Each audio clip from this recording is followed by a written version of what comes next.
It's been a fantastic journey just to see the whole franchise grow up. The Just Cause franchise and games have affected all the other games we do at Avalanche. They've sort of set the standard for how we approach game design. So right now we're working on the city. So each building has like a palette of different texture sets, and all that goes into an atlas with different components, walls, different textures, whatnot. I'm Michael, and my role is I'm a senior character artist here at Avalanche.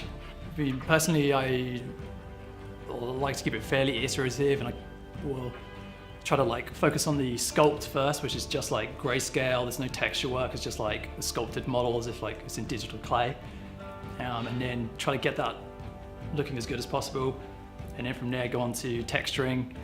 This is a military base for Region 1.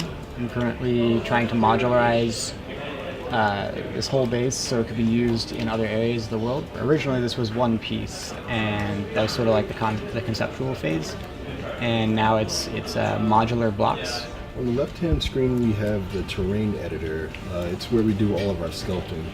You notice it's not actually, it doesn't look like the final product on the right, because it's just kind of minimized to only do the sculpting of the terrain.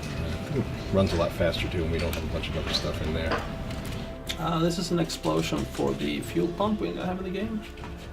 You can blow them up in different ways, so there's going to be a lot of fire and flames coming out of them. Yeah, everything is destructible almost. But I'm just trying to get the sort of overall path down, so when the area is developed a bit further, I'll have a baseline to work from.